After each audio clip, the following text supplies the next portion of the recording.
ஜெர்மனியில் உங்கள் நண்பன் கோபரா ஞானம் நாகரிக நங்கிற்கும் ஆடவருக்கும் ஏற்ற நவீன ரக புடவைகளை ஜெர்மனியில் நாள்தோறும் அறிமுகம் செய்யும் கோபரா ஞானம் ஸ்தாபனத்தில் தரமான ஆடை திணுசுகளை எப்பொழுதும் மலிவு விலைகளில் பெற்றுக் கொள்ளலாம் என்பதை மறந்து விடாதீர்கள். கோபரா ஞானம் டாட்மண்ட். தமிழ் காட்சி ஊடகத்திற்கு நீங்கள் வழங்கி வருகின்ற ஆதரவுக்கு எமது நன்றியை தெரிவித்துக் கொள்கின்றோம். இதுவரையில் சப்ஸ்கிரைப் செய்யாது இருக்கின்ற உறவுகள் தயவு செய்து சப்ஸ்கிரைப் செய்து உங்கள் ஆதரவை தமிழ் காட்சி ஊடகத்திற்கு வழங்கிக் கொள்ளுமாறு மிக்க அன்போடு வேண்டிக் கொள்கின்றோம். மிக்க நன்றி.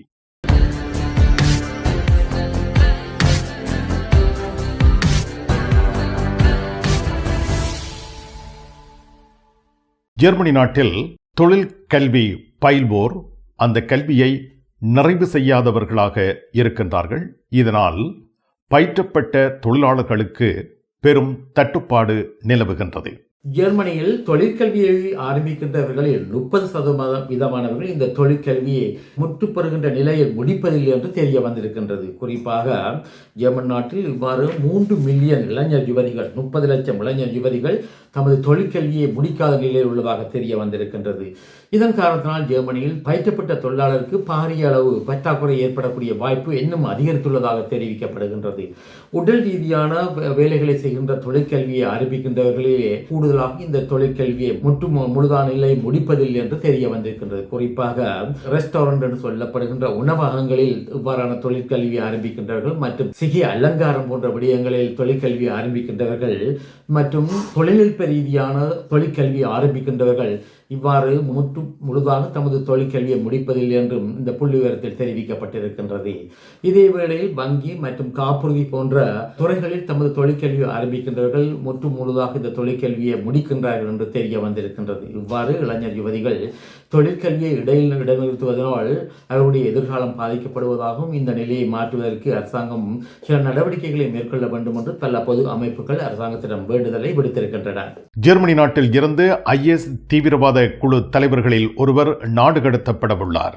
ஜெர்மன் நாட்டில் IS சொல்லப்படுகின்ற இஸ்லாமிய தீவிரவாத அமைப்பின் தலைவராக கருதப்படுகின்ற அபு வால்டா சொல்லப்படுகின்ற ஈராக்கிய நபருக்கு ஜெர்மன் நீதிமன்றமானது இவர் பயங்கரவாத நடவடிக்கைகளில் ஈடுபட முயற்சித்தார் என்ற குற்றச்சாட்டின் அடிப்படையில் 10 வருடம் சிறை தண்டனை விதித்திருந்தது. தற்பொழுது இந்த சிறை தண்டனையுடைய காலங்கள் முடிவடைகின்ற நிலையில் இந்த நபரை நாடு கடத்த வேண்டும் என்று டிசுல்டார்ஃப் நகர நிர்வாக நீதிமன்றமானது முடிவெடுத்துள்ளதாக தெரிய வந்திருக்கின்றது. இவ்வாறு நகர நீதிமன்றம் முடிவெடுத்துள்ள நிலையில் இந்த அகதியானவர், குறிப்பாக இந்த பயங்கரவாதியானவர் தனது நாடு கடத்தலுக்கு எதிராக மீண்டும் ஜெர்மனியின் சமஷ்டி அகதிகளுக்கான அலுவலகத்தில் அகதி விண்ணப்பம் ஒன்றை மேற்கொண்டதாக தெரிய வந்திருக்கின்றது. அதாவது தான் ஈராக் நாட்டுக்கு திருப்பி அனுப்பப்பட்டால் ஈராக்கில் தனக்கு கொலை செய்யப்படக்கூடிய சூழ்நிலை உள்ளதாகவும், அதாவது மரண தண்டனை விதிக்கப்படலாம் என்றும் அவர் காரணம் காட்டியதாக தெரிய வந்திருக்கின்றது. எது எவ்வாறாக இருந்தாலும் ஜெர்மனியின் அகதிகளுக்கான சமஷ்டி அலுவலகம் இந்த விடயத்தில் எவ்வையான முடிவெடுத்தது என்பதை பற்றி தெரியவில்லை என்றும் செய்திகளில் கூறப்பட்டிருக்கின்றது.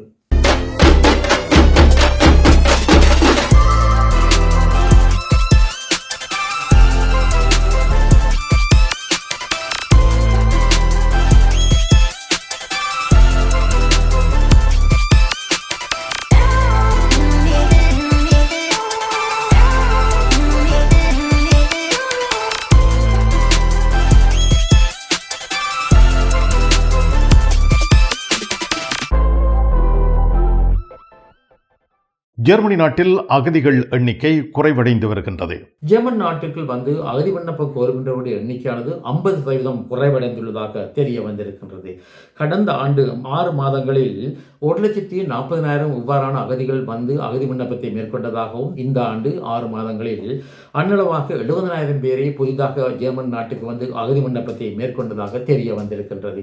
இவ்வாறு இந்த அகதிகள் எண்ணிக்கை குறைவடைந்ததற்கு ஜெர்மன் அரசாங்கமானது பல வட ஆப்பிரிக்க நாடுகளான லிபியா மற்றும் மொரோக்கோ, டியூனிசியா போன்ற நாடுகளுடன் ஒப்பந்தங்களை மேற்கொண்டதும் ஒரு நடவடிக்கையாக கருதப்படுகின்றது. அதாவது வட ஆப்பிரிக்க நாடுகளோடாக வருகின்ற அகதிகளை கட்டுப்பாட்டுக்குள் கொண்டு வருவதற்காக மத்திய கடல் பிரதேசத்தில் பல ரோந்து ஒழுங்கு நடவடிக்கைகளை ஐரோப்பிய ஒன்றியமானது மேற்கொள்ள ஆரம்பித்த நிலை மற்றும் உடனடியாக இந்த அகதிகளை வட ஆப்பிரிக்காவிற்கு திருப்பி அனுப்புதல் போன்ற காரணங்களும் ஒரு முக்கிய அம்சங்களாக அமைந்துள்ளதாகவும், மேலும் ஈராக், சிரியா போன்ற நாடுகளிலிருந்து வருகின்ற அகதிகளும் எண்ணிக்கையானது குறைவடைந்துள்ளதாகவும், சிரியாவில் ஆட்சி மாற்றம் ஏற்பட்ட பிற்பாடு இந்த அகதிகளின் எண்ணிக்கை குறைவடைந்துள்ளதாக தெரிய வந்திருக்கின்றது. இதன் காரணத்தினால் ஜெர்மனியில் அகதிகளுக்காக புதிதாக கட்டப்பட்ட பல கட்டிடங்களை மூட வேண்டிய நிலையில் உள்ளதாக தெரிவிக்கப்படுகின்றது. நோர்த் வெஸ்ட்பாடன் மாநிலத்தில் கூட புதிதாக வந்த அகதிகளின் எண்ணிக்கை மிகவும் குறைவடைந்துள்ள காரணத்தினால் நோர்த் வெஸ்ட்பாடன் மாநிலத்தில் நோட்டு உண்டர்குப்ட் என்று சொல்லப்படுகின்ற அகதிகளுக்கான இந்த இடைக்கால தங்கு முகங்கள் மூடப்படக்கூடிய சூழ்நிலை உள்ளதாக தெரிவிக்கப்படுகின்றது.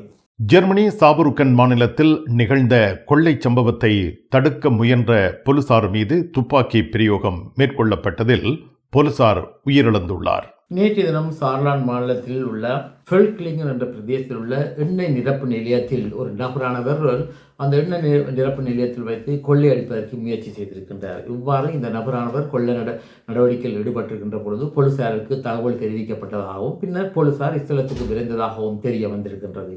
இஸ்ரேலுக்கு விரைந்த போலீசார் இந்த கொள்ளை நடவடிக்கையில் ஈடுபட்ட நபரை கட்டுப்பாட்டுக்குள் கொண்டு வருவதற்கு முயற்சி செய்த பொழுது இந்த கொள்ளை நடவடிக்கையில் ஈடுபட்ட நபரானவர் போலீசாரிடமிருந்து அவர்களது துப்பாக்கியை பறித்ததாகவும் பின்னர் இந்த பறித்த துப்பாக்கி மூலம் ஒரு 34 வயதுடைய போலீஸ் அதிகாரி மீது துப்பாக்கியால் சுட்டதாக தெரிய வந்திருக்கின்றது. இவ்வாறு சுடப்பட்ட இந்த போலீஸ் அதிகாரியானவர் பின்னர் வைத்தியசாலைக்கு எடுத்துச் செல்லப்பட்டு வைத்தியசாலையில் இவருக்கு வைத்திய சிகிச்சை அளிக்கப்பட்டதாகவும் இந்த வைத்திய சிகிச்சையானது பலனற்ற நிலையில் இந்த அதிகாரி இறந்ததாக தெரிய வந்திருக்கின்றது. இந்த கொள்ளை நடவடிக்கையை கட்டுப்பாட்டுக்குள் கொண்டு வருவதற்காக இந்த போலீஸ் அதிகாரி நடவடிக்கையில் ஈடுபட்டிருந்த பொழுது மற்றொரு போலீஸ் அதிகாரி உடனடியாக இந்த கொள்ளை சம்பவத்தில் ஈடுபட்ட நபர் மீது துப்பாக்கி பிரயோகத்தை மேற்கொண்டதாகவும் இந்த துப்பாக்கி பிரயோகம் மேற்கொண்ட நிலையில் கொள்ளை நடவடிக்கையில் ஈடுபட்ட நபர் காயமடைந்த நிலையில் வைத்தியசாலைக்கு எடுத்துச் செல்லப்பட்டதாக தெரிய வந்திருக்கின்றது. தற்பொழுது இந்த நபரும் கூட வைத்தியசாலையில் அனுமதிக்கப்பட்டு வைத்திய சிகிச்சைக்கு உட்படுத்தப்பட்டு வருவதாக தெரிய வந்திருக்கின்றது. இந்த நடவடிக்கையிட்டு தான் மிகவும் அதிர்ச்சி அடைந்துள்ளதாக ஜெர்மனியின் சமஷ்டி உள்ளூராட்சி அமைச்சர் அலெக்சாண்டர் டோப்ரிங் அவர்கள் தெரிவித்திருக்கின்றார். சுவிட்சர்லாந்தில் உங்களுக்கு பிடித்தமான வாகனத்தை இலகு முறையில் சொந்தமாக்கிடவும் மிக குறைந்த வட்டி வீதத்தில் கடன் பெற்றுத் தருவதற்கும் முழுமையான காப்பீடு இன்சூரன்ஸ் வசதிகளுக்கும் ஸ்கை ஆட்டோ ஆகே நீங்கள் விரும்பும் வாகனங்களை தெரிவு செய்ய ஸ்கை ஆட்டோ ஆகே நிபுணர்கள் ஆலோசனைகள் வழங்கி உதவுகின்றார்கள். உங்கள் ஆசை வாகனத்தில் ஆனந்தமாக பவனி வர அழையுங்கள் 031 930 7080. இனி உலகச் செய்திகள். இஸ்ரேலிய அரசு படைகளானது காசாவினுடைய காசா சிட்டி என்று சொல்லப்படுகின்ற இந்த பிரதேசத்தை கைப்பற்றுவதற்கு பாரிய நடவடிக்கைகளை மேற்கொண்டு வருவதாக தெரிய வந்திருக்கின்றது. அதாவது வடக்கு காசாவிலிருந்து தெற்கு காசாவிற்கு மக்களை இடம்பெயருமாறும் மேலும் வடக்கு காசாவில் வைத்தியசாலைகளை தெற்கு காசாவிற்கு இடமாற்றம் செய்யுமாறு இஸ்ரேலிய அரசாங்கமானது வேண்டுதல் விடுத்ததாக தெரிய வந்திருக்கின்றது. இதே வேளையில் ஹமாஸ் தீவிரவாத அமைப்பினர் தம்மிடம் இருக்கின்ற 10 உயிருடன் உள்ள பணைய கைதிகளை தாம் விடுதலை செய்வதற்கு தயார் என்றும் மேலும் இறந்த 18 பேருடைய உடல்களை கையளிக்க தயாராக உள்ளதாகவும் குறிப்பிட்டதாகவும் காசாவிலிருந்து வரும் செய்திகள் தெரிவிக்கின்றன. அதாவது அமெரிக்கா மற்றும் கட்டார், எகிப்து போன்ற நாடுகள் ஹமாஸ் அமைப்புக்கும் மற்றும் இஸ்ரேலிய அரசாங்கத்துக்கும் இடையே ஒரு போர் நிறுத்தத்தை கொண்டு வருவதற்கு முயற்சி செய்து வருவதாகவும் இதே வேளையில் இஸ்ரேலிய பிரதமர் பெஞ்சமின் நெட்டன்யாஹு அவர்கள் இந்த கருத்தை நிராகரித்துள்ளதாக தெரிவிக்கப்படுகின்றது. அதாவது காசாவில் உள்ள ஹமாஸ் தீவிரவாத அமைப்பை முற்றாக அழித்து ஒழிக்க வேண்டும் என்றும் இதன் காரணத்தினால் இஸ்ரேலிய இராணுவத்தினருக்கு இவர் முழு அதிகாரங்களையும் வழங்கியுள்ளதாக தெரிவிக்கப்படுகின்றது. மேலும் இஸ்ரேலிய அரசாங்கமானது 60,000 ரிசர்விஸ்ட் என்று சொல்லப்படுகின்ற மேலதிக படையினரையும் தமது படையில் சேர்த்துள்ளதாக தெரிய வந்திருக்கின்றது. தமிழ்நாட்டின் தமிழக வெற்றிக் கழகம் என்று சொல்லப்படுகின்ற விஜய் தலைமையிலான அரசியல் கட்சியானது தமது அரசியல் கட்சியினுடைய 2வது மாநில மகாநாட்டை நேற்றைய தினம் மதுரையில் ஆரம்பித்திருக்கின்றது. இதே வேளையில் மதுரையில் ஆரம்பிக்கப்பட்ட இந்த கட்சியின் மகாநாட்டின் பொழுது நடிகர் விஜயானவர் தற்போதைய தமிழ்நாட்டு முதல்வர் ஸ்டாலின் மற்றும் அண்ணா திராவிட முன்னேற்ற கழகத்தினுடைய அரசியல் தலைமைகள் பற்றி விமர்சனங்களை எழுப்பியுள்ளதாக தெரிவிக்கப்படுகின்றது. அதாவது அண்ணா திராவிட முன்னேற்ற கழகமானது பாரதிய ஜனதா கட்சியுடன் சேர்ந்து தமிழ்நாட்டில் ஆட்சியை கைப்பற்றுவதற்கு முயற்சி செய்வதாக குற்றம் சாட்டியிருக்கின்றார். மேலும் அவர் ஒரு படி மேலே சென்று இலங்கையில் கடற்படையினரால் இந்திய மீனவர்கள் தாக்கப்பட்டு கொலை செய்யப்படுவதனால் உடனடியாக இலங்கை அரசாங்கத்திடமிருந்து கச்சதீவை இந்தியாவானது கைப்பற்ற வேண்டும் என்று தான் மோடியை உதவியை கேட்டுக்கொள்வதாக அவர் கூறியிருக்கின்றார். மேலும் பல அரசியல்வாதிகளை மறைமுகமான முறையில் இவர் சுட்டிக்காட்டியதாக தெரிய வந்திருக்கின்றது. சகல தொகுதிகளிலும் விஜய்தான் தான் போட்டியிடுவதாக அவர் கூறியதாகவும், இதே வேளையில் விஜயனுடைய அரசியல் கட்சியின் மாநில மாநாட்டிற்கு பல லட்சக்கணக்கான மக்கள் அரசியல் கொள்கையின் சார்பாக வரவில்லை என்றும், விஜயை பார்ப்பதற்காக மட்டுமே அவர்கள் வந்தார்கள் என்றும் பல பத்திரிகைகளில் செய்திகள் தெரிவிக்கப்பட்டிருக்கின்றன. மிக்க நன்றி வேலும் மயிலும் ராமகிருஷ்ணன் அவர்களே. மீண்டும் சந்திப்போம். வணக்கம். அதெல்லாம் இருக்கட்டுமாப்பா, வீட்டு டிடி பாக்ஸ் இருக்கோ என்ன இல்லையோ? எனக்கு விசாக்கு முதல் டிடி பாக்ஸ் இருக்கும் இல்ல? சரி, ஓகே, பாய். நைட் எடுக்கிறேன் என்ன? சரியா? இங்க என்னடா வாங்கி விற்கிறாராம்? என்னப்பா உலகம் டிடி பாக்ஸ் எல்லாம் இருந்திருக்கு? இல்ல, அவர் என்னன்னு சொன்னா ஃபுட் சிட்டி வச்சுக்கிறாரு தானே, இப்ப கொஞ்சம் பிஸியா இருப்பார். அவர் வீட்டை டிவியும் பாக்குறீல, அப்ப இப்ப நான் போறேன் தானே, இப்ப வாங்கி விற்பேன். மறந்துடாதீங்கோ, நீங்களும் வீட்டுல டிடி பாக்ஸ் வாங்கி வைங்க. தமிழ் தொலைக்காட்சிகளின் நிகழ்ச்சிகளை தங்கள் இல்லங்களுக்கு எடுத்து வருவதில் முன்னணி வகிப்பது DD box.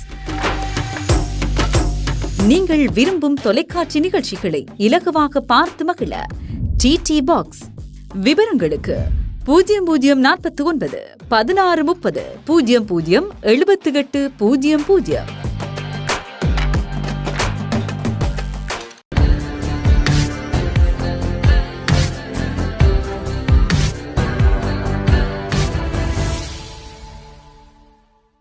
டோட்முண்டில் Rajamuthirai SK silks Paradise. உங்களுக்கு பிடித்தமான ஆடைகள் அனைத்தும் மாபெரும் மலிவு விற்பனை. ஒவ்வொரு சனிக்கிழமையும் அதிவிசேட மலிவு விற்பனை. விஜயம் செய்யுங்கள் SK சில்க்ஸ் பாரடைஸ் டோட்முண்ட்.